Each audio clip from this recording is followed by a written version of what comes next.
Vamos a iniciar nuestro tema el día de hoy, ¿ya? Pre-4 Historia Universal, la Revolución Rusa y previamente algo referente al Tratado de Versalles. ¿Está bien?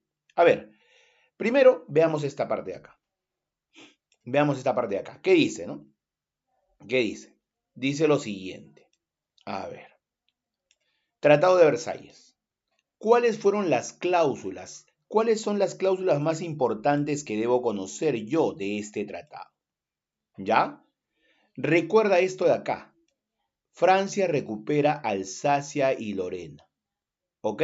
Era un territorio que siempre estaban en disputa tanto Alemania, ¿no? Como lo que es, ¿no? Francia. Tú sabes que eso viene incluso del siglo pasado, cuando se desarrolló, ¿qué cosa? La guerra franco-prusiana. ¿Entiendes? En la guerra franco-prusiana, ¿quién ganó? Ganó, en este caso, Prusia, o sea, lo que es Alemania. Y entonces ellos se quedaron con Alsacia y Lorena. ¿Quién ganó la Primera Guerra Mundial? Ganó el bando de Francia. Por lo tanto, ahora ellos se quedaron con Alsacia y Lorena.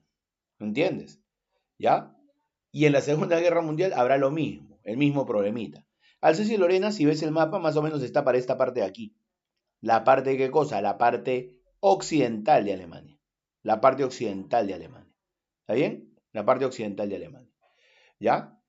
¿Qué más? Ya, acá el pasillo polaco, Poznania y otras regiones. O sea, esto es lo que quiero que aprendas, esto de acá. Ahora, lo otro, lo otro, otra zona, acá, el Danzig, el Danzig, el Danzig. Ok, el Danzig y la zona de Memel, poblaciones germanas del mar Báltico, fueron declaradas ciudades libres. El Danzig, le dicen el corredor del Danzig. Esto de acá lo vas a escuchar en lo que es ya la Segunda Guerra Mundial. Por eso quiero que lo tengas en cuenta. ¿Ok? ¿Ya? Lo tengas en cuenta, por si acaso. ¿Qué más vamos a tener? ¿Ya? La cuenca carbonífera del Sarre, carbón, del Sarre, pasa a ser administrada por la Sociedad de Naciones y explotada económicamente por Francia durante 15 años. Eso fue como parte de pago de esa deuda que le impusieron a Alemania tras perder la Primera Guerra Mundial. Ok, ok. Alemania pierde todas sus colonias. ¿Te acuerdas que Alemania iba teniendo algunas colonias? ¿No? Islas Bismarck, Islas Marshall. Ya, ahora ya no, pues. Ahora ya no. Ahora todas sus colonias se las reparten ¿quiénes? Se las reparten los vencedores, ¿no? Gran Bretaña, Francia, ¿no? Sobre todo ellas dos, ¿no? Francia y Japón, Bélgica dice que se anexaron territorios pequeños. Eso es. Entonces ya no tiene, ¿qué cosa? Ya no tiene colonias. Alemania. Ha perdido totalmente. En la cuestión militar, drástica eliminación de su armada. O sea, no puedes tener muchos efectivos. ¿Ok? Por eso dice ahí acá, 100.000 efectivos. Nada más. No puede tener más Alemania. No puede tener tanques, aviones y artillería pesada. Imagínate. Fue bastante drástico este tratado. Por eso el revanchismo alemán creció tremendamente. El revanchismo alemán, el odio hacia el Tratado de Versalles y hacia los que le impusieron el Tratado de Versalles fue fuerte. ¿Ok? Fue fuerte. ¿Ya? Esto sería drástica limitación a la armada alemana, al ejército alemán. O sea, esta sería la base de este punto de acá. Reparaciones. Como responsable de una guerra iniciada por su agresión, Alemania quedó obligada a pagar reparaciones e indemnizaciones de guerra a los vencedores. Plata para los vencedores. Alemania tenía que pagar porque ellos iniciaron la guerra. Ya, ese es en cuanto a lo que es reparaciones económicas. Ya esto de acá, conferencia de Spa, conferencia de Londres, es simplemente sobre las cantidades que debe recibir. Acá yo quiero que sepas que tiene que pagar, ¿no? Cupos por haber iniciado la guerra. ¿Ya? Otras, Alemania reconoce su responsabilidad en la guerra y todos los daños que trajo consigo. Fue la agresión alemana la que desencadenó el conflicto. O sea, el conflicto lo asume totalmente la culpa a Alemania. Se le prohíbe el ingreso a la Sociedad de Naciones. ¿Ya? se le prohíbe el ingreso a la Sociedad de Naciones. ¿Qué es la Sociedad de Naciones? Es una institución que se creó luego de la Primera Guerra Mundial. Luego de la Primera Guerra Mundial, con la finalidad de que se evite posteriores guerras y conflictos. Estos serían los puntos más relevantes que tienes que aprender de las cláusulas que aceptó Alemania por el Tratado de Versalles. ¿Ok? Pasando a otro punto de esa época, de inicios del siglo XX, tenemos lo siguiente. Tenemos la Revolución Rusa de 1917. ¿Ok? Ahí tenemos a quién, una imagen clásica del líder de la revolución. Cuando dicen el líder de la revolución, se refiere al líder de la revolución bolchevique, porque hubo dos revoluciones, o mejor dicho, una revolución realizada por dos facciones. Dos facciones. Eso vamos a aprender. A ver, mira, a ver. Revolución rusa. Es el proceso de lucha mediante el cual el pueblo ruso derribó al gobierno zarista. Esto de acá es base. El pueblo ruso derribó al gobierno del zar. El pueblo ruso derribó al gobierno zarista. De los Romanov. ¿Qué es esto de los Romanov? Romanov es la dinastía. ¿Ya? Es la dinastía que gobernaba en Rusia. Es la familia que gobernaba Rusia. Los Romanov. ¿Y quién es el líder de esa dinastía? El zar Nicolás II. El zar Nicolás II. ¿Ok? El zar Nicolás II. Sí, así es, Richard. Marx es el creador del marxismo. Es una ideología que surgió en el siglo XIX, ¿no? Con Marx y con Engels. Esa ideología es la que va a ayudar a que los obreros y el pueblo ruso tengan conciencia de su situación y hagan esta revolución. O sea, va a ser el componente ideológico, ¿no? Lenin no creó la ideología, sino Lenin la adecuó de lo que aprendió de Marx, de lo que leyó de Marx, de lo que leyó de Engels, él lo transformó a las características rusas, se puede decir. Y de esa manera se generó la revolución. Entonces, en manos del zar Nicolás II y al gobierno provisional del republicano Alejandro Kerensky. Ahorita vamos a ver quién es Kerensky. Los apellidos, apréndanme, ya los apellidos, Kerensky, en 1917. Y en su lugar, o sea, en vez de Nicolás II y en vez de Kerensky, implantó un gobierno socialista soviético, inspirado en la doctrina de Marx y Engels. ¿Ya ves? Inspirado, o sea, ideológicamente influenciado por lo que crearon Marx y Engels. Esta revolución, dirigida por Vladimir Ilich Ulyanov Lenin, que es el que ves aquí. ¿Está bien? Entonces, ahí está el concepto y de ahí puedo sacar varias preguntas, ¿ya? Varias preguntas. Ideológicamente, ¿con qué estaban influenciados? Por Marx y Engels. Marx y Engels. Ya está. ¿Cuáles son las causas? ¿Por qué se dio el conflicto? ¿Por qué se dio el conflicto? ¿No? Ahí está, mira, por ejemplo, acá en la imagen ves a toda la familia Romanov. ¿Me entiendes? El zar, su esposa, sus hijas y su hijo. ¿Ok? Causas. Las industrias florecían, o sea, crecían, y a la vez que había industrias, había una creciente clase obrera, ¿sí o no? Claro, porque las industrias necesitan trabajadores, y esa es la clase obrera, que crecía en las ciudades rusas. ¿Ya? Esa creciente clase obrera trabaja, recibe un salario, pero no ha generado un verdadero beneficio de acuerdo a lo que se ve. No se genera un verdadero beneficio hacia esa población. O sea, Hay una creciente clase obrera que no está bien reconocida en cuanto al trabajo que realiza. ¿Está bien?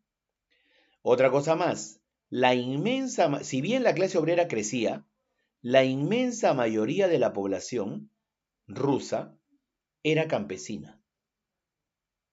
¿Me entiendes? Era campesina.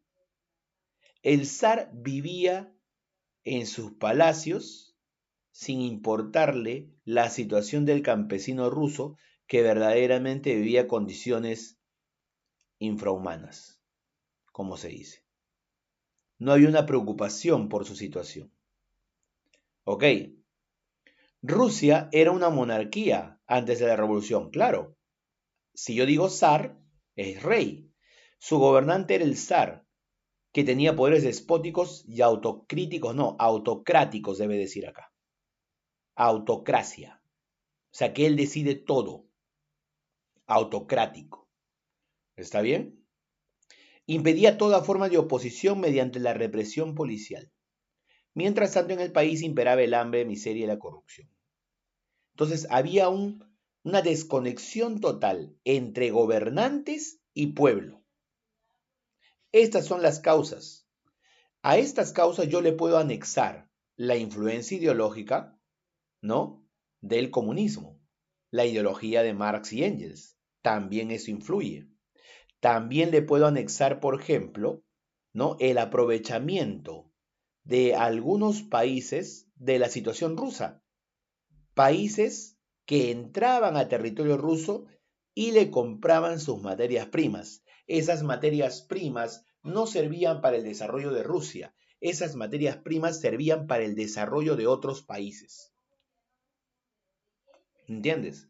Entonces, había una total desconexión entre lo que es el gobierno, que supuestamente debería buscar el bienestar de la gente.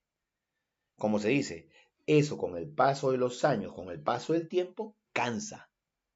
Y al cansar, es ahí donde se generan los procesos revolucionarios, por si acaso. Donde hay mayor explotación, donde hay mayor hambre, es ahí donde se generan estos movimientos. ¿Está bien? Ahora, etapas. Hay dos grandes etapas de la revolución. ¿Ya? Hay dos grandes etapas. ¿Ya? La etapa menchevique, que se llama moderada, menchevique.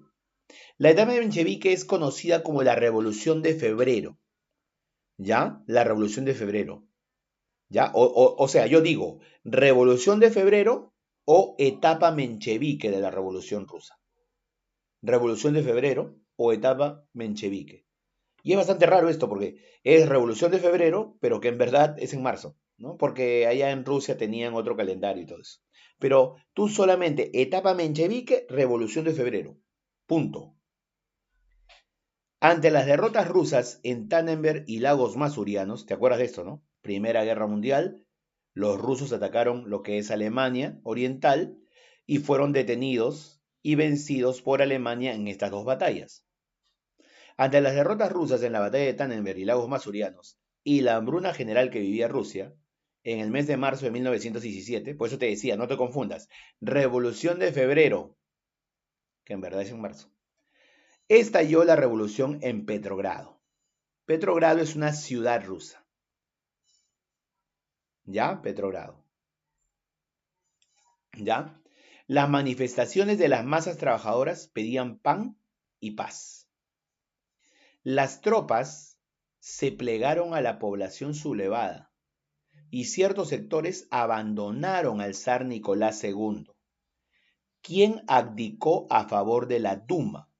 ¿Te acuerdas tú qué era la Duma? La Duma nació en la primera revolución de 1905. Entonces, ¿qué quiere decir?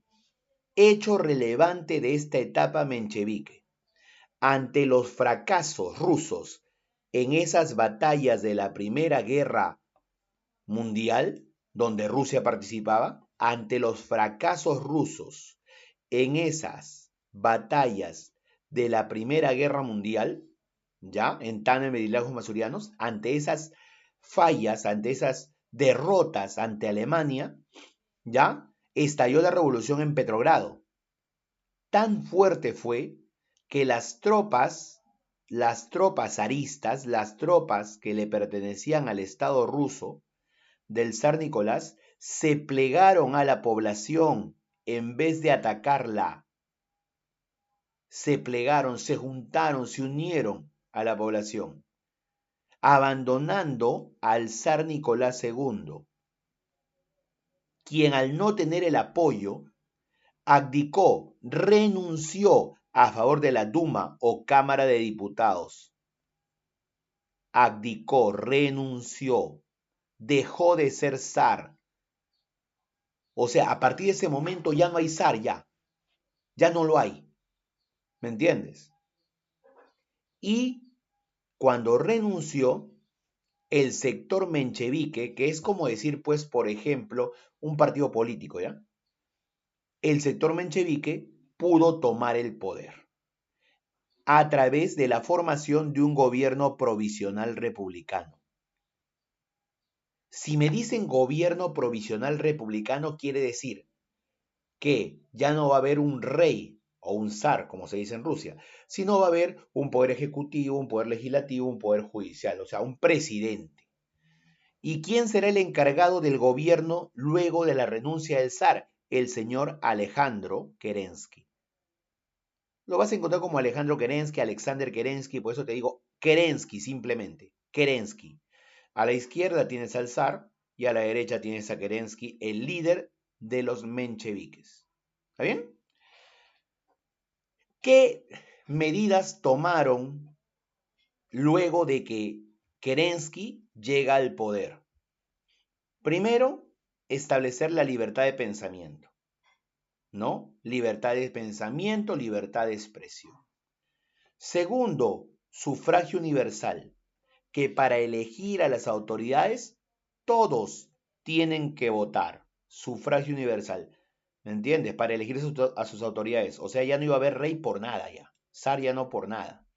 Se iba a convocar a una asamblea para redactar una nueva constitución. Una constitución que permita ya organizar el Estado ruso. ¿Ok? O sea, redactar una constitución. Y los mencheviques, con Kerensky a la cabeza, decidieron continuar en la guerra contra Alemania, o sea, continuar en la Primera Guerra Mundial. Esto de acá, de la decisión de continuar con la guerra, es el motivo por el cual esa revolución va a cambiar. Va a cambiar. Comenzaron a aparecer sectores de la población que decían: nuestros hijos están yendo a la guerra y están muriendo. ¿Por qué participamos de una guerra donde nosotros no tenemos nada que ver? ¿Por qué nos metimos en esa guerra? Y es que a veces estos países se metían en la guerra por el simple hecho de estar presentes ahí, de participar. Como los hijos de los zares o de las dinastías no participan, participa el pueblo, entonces los mandan por ahí.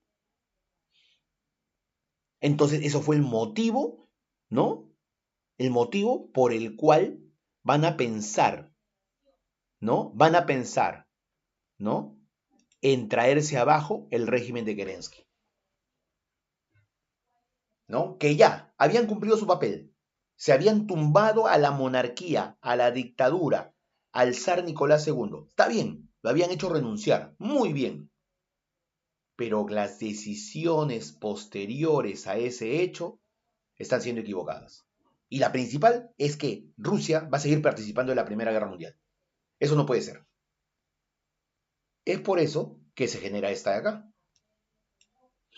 ¿Me entiendes? Se genera esta de acá. ¿Qué cosa es esta? La etapa bolchevique, la etapa radical. El 25 de octubre de 1917, ante la imposibilidad de superar la crisis, estalló en Petrogrado, otra vez la ciudad más importante de aquellos tiempos, la revolución bolchevique. Los bolcheviques ahora estarán en el poder. Esta sí es conocida como la Revolución de Octubre, por si acaso. La Revolución de Octubre. Asaltaron el Palacio de Invierno, residencia del zar, como decir casa de gobierno del zar, ¿ya? Pero lo que pasa es que asaltaron de manera simbólica, porque el zar solamente vivía ahí, ya no era gobernante. ¿Y quién estaba entonces gobernando en el Palacio de Invierno? No, estaba el presidente Kerensky. Asaltaron, derrocaron a Kerensky, al líder menchevique, ¿te acuerdas?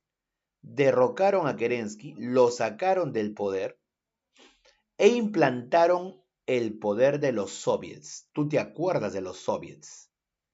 Yo te dije, los soviets, ¿no? Consejo formado por delegaciones de obreros, campesinos y soldados dirigidos por el partido bolchevique. ¿Te acuerdas que salieron la Duma, que era el congreso que creó el rey o zar y que él lo manejaba a su antojo?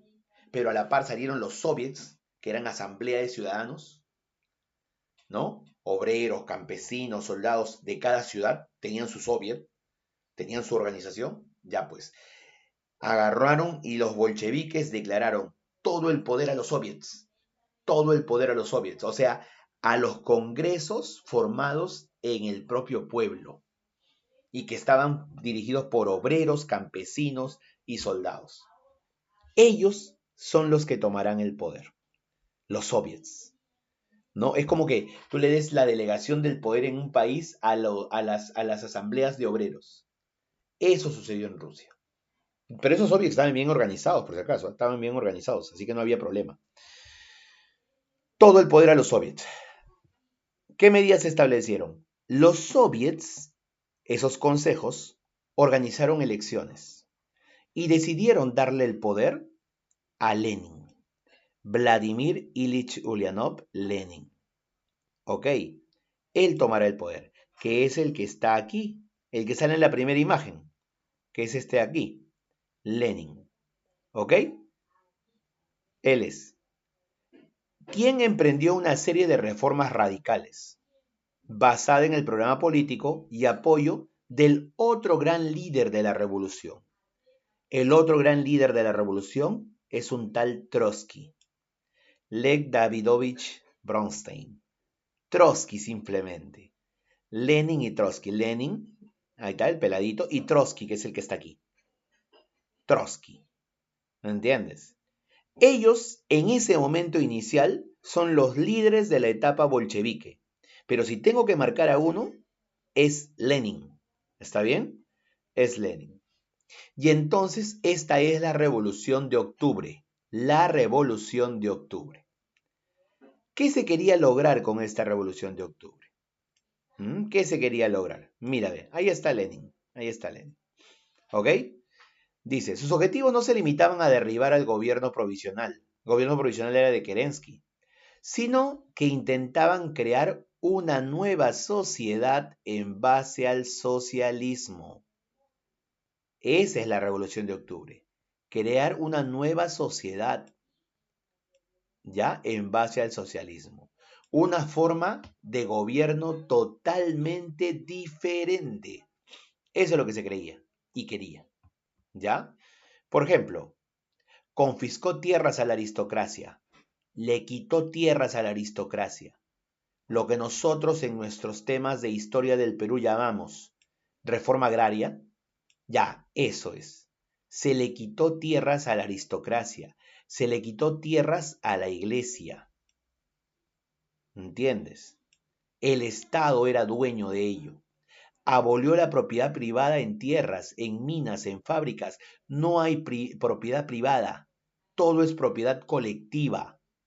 ¿Y quién organiza todo eso? ¿Quién controla todo eso? El Estado. Control estatal sobre la banca, sobre el comercio. ¿Me entiendes? Control estatal. No hay propiedad privada. Tú sabes que esa es la base del socialismo, ¿no? Que no hay propiedad privada. La propiedad es colectiva. ¿Me entiendes? Cada uno toma de la sociedad lo que necesita. ¿Me entiendes? Eso es lo que se impuso. No se negoció, se impuso. ¿Ya? Además, un hecho sumamente relevante y populista. Se firmó el Tratado Brest-Litovsk. Esto fijo que te pregunto. Tratado Brest-Litovsk.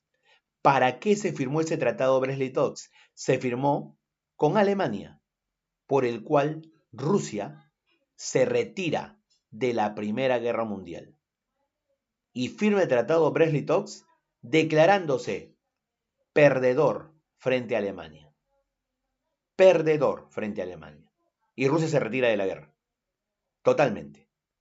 Pierde algunos lugares, ¿no? Pierde algunos lugares y los territorios que dominaba Rusia van a poder lograr su independencia.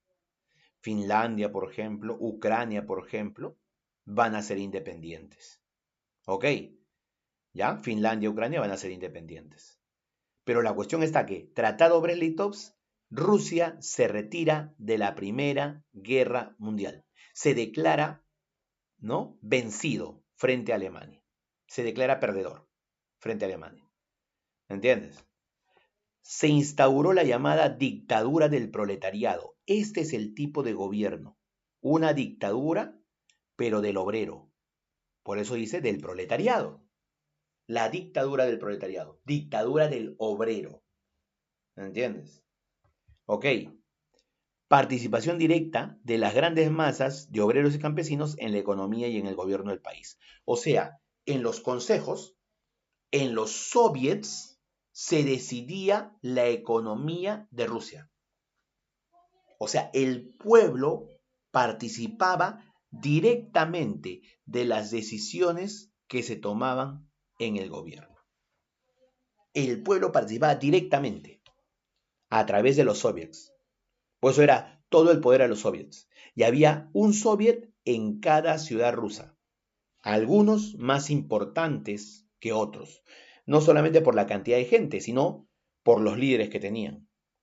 Como te digo, Petrogrado, el soviet de Petrogrado, es el más relevante, es el más importante. ¿Ya? Y los soviets son los que le dieron el poder a Lenin para que Lenin dirija este proceso. ¿Ya? Entonces, esa es la revolución, por si acaso. Por eso había estas figuras como la que vemos acá, este tipo de afiches como el de acá, ¿no? Con la hoz, el martillo, que representaba la hoz al campesino, el martillo al obrero. Por eso los soviets están conformados básicamente por ellos. ¿Está bien? ¿Ya? Ahora, luego de eso va a desarrollarse una guerra civil. A ver, una guerra civil. ¿Ya? A ver, continuando. Una vez que ya está la revolución bolchevique o revolución de octubre en todo su desarrollo, ¿ya? Ellos quieren legalizar, ¿no? Legalizar el gobierno. Y para eso se convoca a elecciones. ¿Y qué crees? En esas elecciones, los partidarios de Lenin pierden. Los bolcheviques pierden. Pensando que iban a ganar mayoritariamente, no. Se quedan en segundo lugar. Esto no es aceptado por los soviets y el sector bolchevique. Esto va a generar lo que se denomina una guerra civil, una guerra interna, una guerra al interior de Rusia. Una guerra civil. ¿Ya? Y todavía va a alcanzar mayor impacto esa guerra civil, ¿no? Porque ahora van a comenzar a ver la situación rusa desde afuera, pues, ¿no? Desde afuera. En este caso, ¿qué dice? Mira, concluida la guerra, se refiere a la Primera Guerra Mundial, se refiere a la Primera Guerra Mundial, ¿no? Los países vencedores, ¿no? Que veían en el gobierno socialista un peligro internacional, ¿no? Era un tipo de gobierno totalmente diferente a lo que la gente veía, pues. O sea, la mayoría estaba viendo, ¿no? Como se dice, pues, ser un país capitalista, ¿no? Pero en este caso, un país socialista, esto era la primera vez en la historia que algo así se iba a forjar, ¿entiendes? Y eso era un peligro, ¿no? Entonces, estos países vencedores decidieron apoyar a los hombres que dentro de Rusia se le llamaba contrarrevolucionarios, o sea, contra la Revolución Rusa. Y además a los blancos. Los blancos eran, por decir, los defensores del zarismo. Los defensores del zarismo. Estos defensores del zar, que todavía extrañan el gobierno monárquico, más los que estaban en contra de la revolución, más cualquier sector que sea antibolchevique, contrario a los bolcheviques, todos ellos tienen que juntarse en un solo bloque para luchar contra los bolcheviques, contra Lenin y su gente. ¿Cómo se llama Lenin y su gente? Lenin y su gente son los rojos. Por eso ese colorcito, pues. Los rojos. ¿Ya? Contra ellos lucharon el ejército de rojos. ¿Quién organizó el ejército rojo de Rusia? El ejército rojo de Rusia, Trotsky. ¿Te acuerdas? El amigo de Lenin, Trotsky. Él es el líder del ejército rojo, ¿no? Que tiene mayoritario apoyo del campesinado. ¿Y qué temía ese ejército rojo? El regreso del régimen aristocrático zarista, o sea, el regreso de la dinastía del zar simplemente. Que regresemos al momento inicial de la historia, cuando estaban manejados por el zar. ¿Me entiendes? O sea, los rojos representan el cambio de fondo, la revolución. Los contrarrevolucionarios, los blancos y antibolcheviques significan el regreso al antiguo modelo del zar, ¿no? Donde Rusia es un imperio. ¿Entiendes? Donde Rusia es un imperio.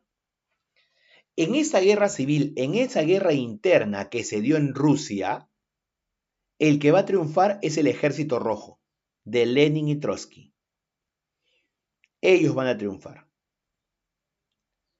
Y al triunfar ellos, ¿no? Al vencer ellos, tendrán el poder en sus manos.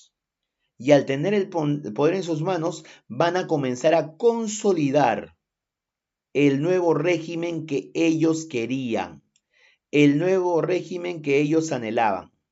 ¿Está bien? Por ejemplo, ¿no? Por ejemplo, ¿qué podemos ver acá en ese mapita? ¿No? Si me dan este mapa, dice, ¿no? Fronteras del Imperio Zarista, fronteras de la URSS en 1922, territorios controlados por el gobierno bolchevique. Mira todo lo que controlaban los bolcheviques. Ofensiva de los generales blancos. ¿Quiénes eran los blancos? Los antibolcheviques. Intervenciones extranjeras. Lo verde. O sea, los verdes, flechitas verdes y flechitas negras son los que intentaron terminar con la revolución bolchevique, porque lo tomaban como un mal ejemplo. ¿Me entiendes? Mal ejemplo dentro de la sociedad. Establecer un gobierno socialista, no. Entonces, ante esta intromisión extranjera, angloamericanos, flota inglesa, checos, Checoslovaquia, ante esa intervención, los bolcheviques se impusieron. Esa guerra civil demoró, ¿qué cosa? Estamos hablando de aproximadamente cerca de 3 años. 3 años de puro enfrentamiento dentro de Rusia. Se desangró el pueblo ruso, peleando entre ellos. ¿Entiendes? Ahora, una vez que tienes ello, ya ganaron los rojos, ahí recién se va a forjar el Estado soviético. ¿Me entiendes? Ahí recién se va a organizar el Estado soviético. Y tal como tú me preguntabas, Yaneli, ¿no? Los líderes rusos formaron, ¿no? un gran gobierno que los llevará a ser una potencia mundial. ¿A qué se refiere? Al Estado soviético. Se llama así Estado soviético porque los soviets, la asamblea de campesinos, obreros, ¿no? Son los que van a forjar este tipo de gobierno. ¿Está bien? Van a forjar este tipo de gobierno. En 1922, Lenin proclama la existencia de un nuevo Estado. Ya no existe el Imperio Ruso, ya no existe Rusia, existe la URSS. La URSS es la Unión de Repúblicas Socialistas Soviéticas. La Unión de Repúblicas Socialistas Soviéticas, la URSS. Una de esas repúblicas socialistas es Rusia. Una.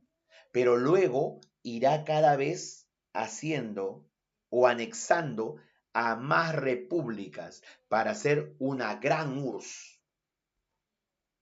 Por ejemplo, ¿entrará quién? Entrará Ucrania, Letonia, Lituania, Estonia, ¿no? Bielorrusia, Georgia, un montón de repúblicas que tomarán el socialismo como la forma de gobierno que ellos requerían para poder desarrollarse. Y esa será la gran URSS. Recién en 1922 nace. No nace ahí al toque al momento de la revolución de 1917, no. Nace en 1922. Lenin expuso la necesidad de reconstruir la economía nacional. O sea, se habla de la reconstrucción de la economía rusa. Y ahora, ¿qué se va a aplicar para poder reconstruir la economía rusa? La NEP. ¿Qué es la NEP? La nueva política económica. ¿Ok?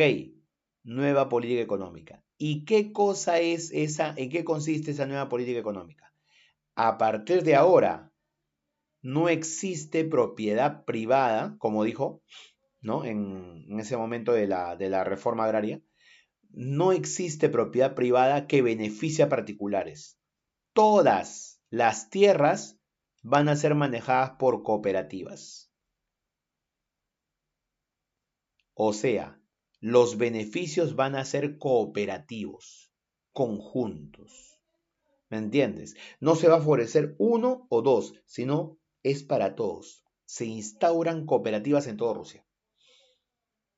¿Ya? En cuanto a la industria y el comercio, las empresas de menos de 20 trabajadores se devuelven a sus antiguos dueños. O sea, si tiene 20 trabajadores a menos, los antiguos dueños pueden estar todavía. Pero toda aquella empresa, industria que tenga más de 20 trabajadores, todo corresponde al Estado. El Estado es dueño de esa empresa, de esa industria. ¿Entiendes? El Estado es dueño de la empresa, de la industria. Y el Estado, ¿quién es? Toda la población, los soviets, que son los principales beneficiados. ¿Ok? Entonces, imagínate, ¿eh? Ese tipo de situaciones se desarrollaban a través de la URSS. Se prepara un plan para la electrificación del país. Un plan general de electrificación del país.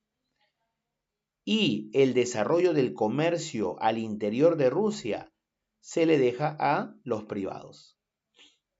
Eso sí, a los privados. Comercio al interior de Rusia, no al exterior. Al exterior solamente encargado del Estado. Al interior sí, ahí pueden tener ello. Incluso la URSS preparará algo llamado planes quinquenales, que son planes, objetivos de gobierno que se desarrollan cada 5 años. Por eso se llama quinquenales. Si yo pongo planes quinquenales, eso pertenece a la URSS. Son planes de desarrollo cada 5 años.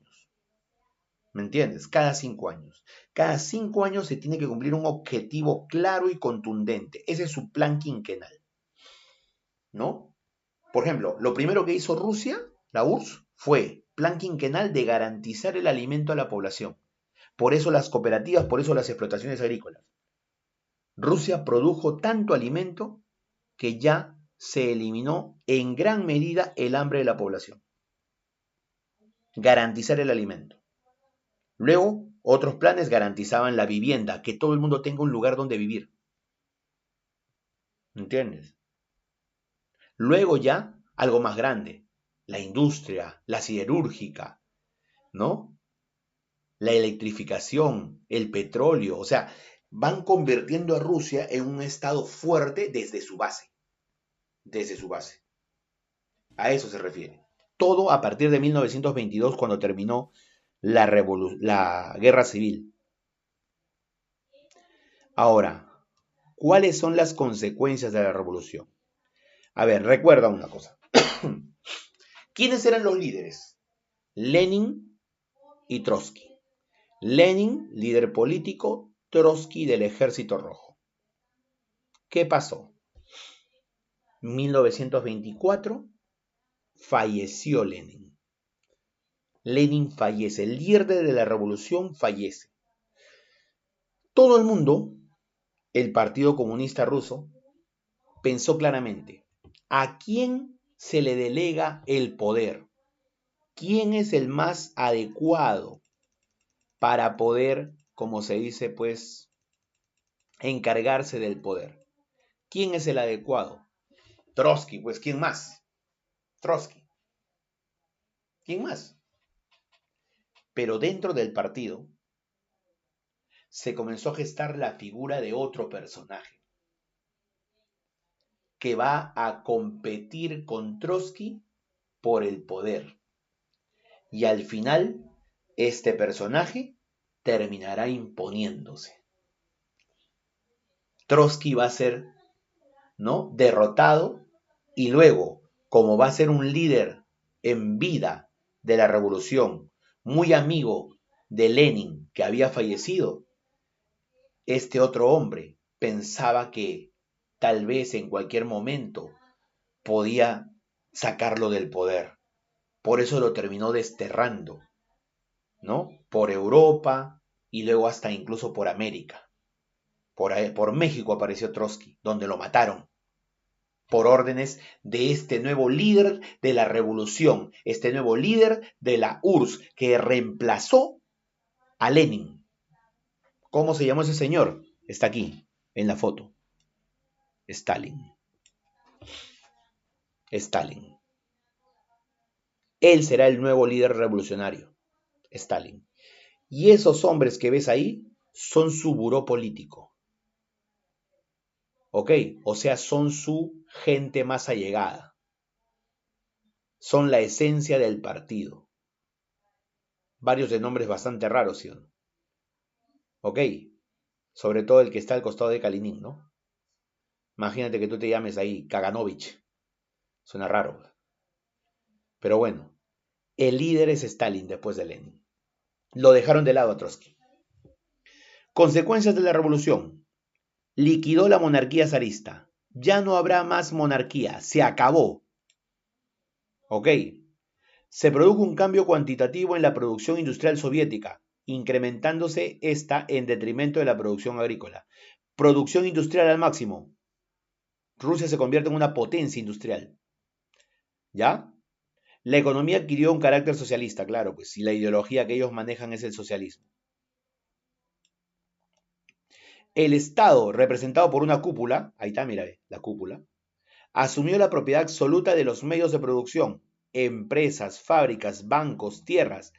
Todo es propiedad del Estado. ¿Me entiendes? Todo es propiedad del Estado. Muchos países fueron obligados a la fuerza a someterse al régimen socialista. Claro, pues. Fueron obligados por el poder que tenía la URSS. Los obligaron a pertenecer a lo que es la URSS. Esto es el caso de los países que te mencioné hace ratito. ¿Quién es, profesor? Letonia, Estonia, Lituania, Ucrania, Bielorrusia, Georgia. ¿Entiendes? También estuvieron por ahí, por ejemplo, Bulgaria, ¿no? Finlandia. O sea, todos tuvieron que conformar la denominada URSS, ya sea de manera directa o de manera indirecta. Casi la gran mayoría lo hizo de manera directa, por miedo, por temor. El antagonismo político, social y económico creado por la ideología expansionista soviética generó la llamada Guerra Fría después de la Segunda Guerra Mundial. Porque ellos, por si acaso, o sea, la URSS será tan potente que simplemente luego va a ser parte de la Segunda Guerra Mundial. Porque se generó todas las condiciones para qué, para que ellos participen. Claro, con inteligencia. En un primer momento firmaron un acuerdo con Hitler. Stalin y Hitler se reunieron y formaron un acuerdo donde ambos no se iban a agredir al comienzo de la guerra. Pero después, como Alemania creyó que ya estaba ganando la guerra en el lado occidental, ahí recién, ¿no? Desobedeció ese tratado y se fue a invadir Rusia. ¿Me entiendes? ¿Para qué hizo eso Alemania? Le fue mal. Los rusos se impusieron. Pero eso ya lo veremos en la Segunda Guerra Mundial. Lo que quiero que quede claro es de que a partir, a partir de este momento ya comienza en el mundo del siglo XX a generarse dos corrientes y dos países líderes. Por este lado Estados Unidos, por este lado la URSS, por este lado Estados Unidos y su capitalismo, por este lado la URSS y su socialismo. Son las dos vertientes que comenzaron a desarrollarse. ¿Entiendes? Tan fuerte fue el movimiento que si te das cuenta, durante el onceño de Leguía, nuestros máximos intelectuales tomó las ideas de la revolución para decir que eso se debe aplicar en lugares como el Perú. Eso se debe aplicar en nuestro país. ¿Entiendes? Ese líder, por ejemplo, ¿quién fue? Ese líder fue el señor José Carlos Mariátegui. ¿Entiendes? José Carlos Mariátegui, que tomó los ideales de la revolución y habló, planteó de la necesidad de una revolución peruana. ¿Ok? Porque esto estaba llevando a Rusia o a la URSS, porque ya son diferentes. A Rusia es parte de la URSS es todo. Unión de Repúblicas Socialistas Soviéticas. ¿No? Él lo estaba llevando a ser una potencia importante. ¿Ok? Es entonces lo que vamos a tener. Bien. En el libro está así de esta manera, con este título. La Europa de Versalles y la Revolución Rusa 17 al 24. Por eso ponen 24, hasta la muerte de Lenin. Este cuadro de acá ya te lo expliqué. Ya te he dicho cuál es la parte más importante que se tiene que ver del Tratado de Versalles. Esto lo he puesto en la diapositiva y te he señalado cuál es lo más importante. Estos de acá son los tratados alternos, o sea, complementarios del Tratado de Versalles. ¿Me entiendes? Complementarios del Tratado de Versalles.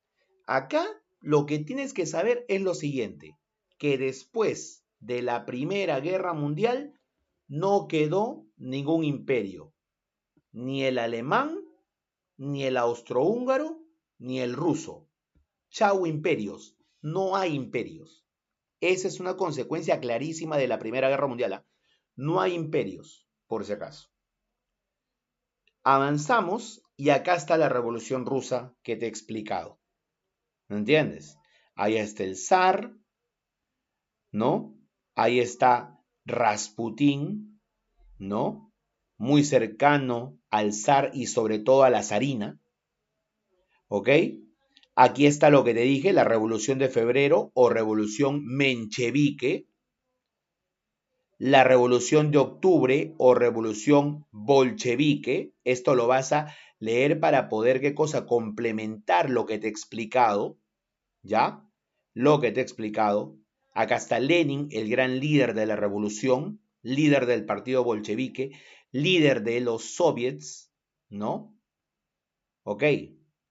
Y esta frase es importante acá. ¿Qué dice? Dice, por primera vez en la historia del movimiento obrero, en alianza con los campesinos, instauraba su régimen, la dictadura del proletariado, dirigida por el partido bolchevique de Lenin y Trotsky. ¿Cómo se llama entonces? El tipo de gobierno que establecieron luego de la Revolución de Octubre y Revolución Bolchevique, dictadura del proletariado. ¿Cuál era el soviet más importante? Petrogrado. ¿Ok? Petrogrado. No te olvides de eso. ¿Está bien? No te olvides de esto de acá. ¿Qué es eso? Recuérdalo, repito, recalco, es el tratado con el cual Rusia se retira de la guerra, de la Primera Guerra Mundial, declarándose perdedor ante Alemania. ¿Me entiendes? Esto de acá, NEP, Nueva Política Económica. Es la primera vez que Rusia agarra y establece una forma de gobierno que le va a permitir, ¿qué cosa? Le va a permitir estabilidad. Y de ahí te conté, te dije, luego que trabaja, los llamados planes quinquenales. Planes quinquenales. ¿Está bien? Planes quinquenales. Ya acá está la organización del Estado en los soviets, no hay ningún problema. Y acá vamos a tener la llegada de Stalin al poder. Todo el mundo pensaba, Lenin, su sucesor, Trotsky. Pero ¿quién apareció como nueva figura que agarró y tomó el poder y dirigió a la nueva URSS? Ahí está a la derecha. Él es Stalin. ¿Me entiendes? Él es Stalin. Y más bien Stalin será el que, como se dice, pues, dejará de lado a Trotsky. Dejará de lado a Trotsky. Tanto así que lo destierra y lo manda, ¿qué cosa? Incluso a asesinar cuando llegó a México. ¿Ok? Bien, en esta última parte lo que tenemos es una lectura de la Sociedad de Naciones, que es la institución que se creó para evitar posteriores guerras, ¿ok? ¿Ya? En la Conferencia de París se creó la Sociedad de Naciones, ¿ya? Para evitar posibles guerras, pero que lamentablemente no cumplió su papel, porque siguió habiendo guerras sin problemas. La Sociedad de Naciones, no te confundas con la ONU. La ONU es después de la Segunda Guerra Mundial. ¿Está bien? La ONU es después de la Segunda Guerra Mundial. La Sociedad de Naciones es después de la Primera Guerra Mundial. Acá te da las razones del fracaso de la Sociedad de Naciones. ¿Ok? ¿Por qué el fracaso? Por eso Alemania tuvo carta libre para resurgir y hacer que aparezca un personaje como Lenin, como Hitler, que irá gestando esa idea de el revanchismo alemán ante las imposiciones tras perder la Primera Guerra Mundial. Y acá viene, ¿qué cosa? La tarea domiciliaria. En la tarea domiciliaria que ahora tenemos, solamente es colocar verdadero y falso y marcar. Y acá, Soviet, URSS y NEP. Nada más. Así que no hay ningún problema. No hay ningún problema, creo yo. Está recontra fácil. Ya está recontra fácil. Así que por favor, si bien al final son 28 preguntas, no hay ninguna para completar más que estas 3. Así que aquí esto me vas a desarrollar todo, por favor. Me vas a desarrollar todo y como ya sabes, simplemente lo envías a mi WhatsApp. Nada más. Máxima entrega, ya lo saben, día sábado de cada semana. Si lo envías domingo, lunes, ya sabes que no vale. Si lo envías hoy día en la tarde, bacán, chévere.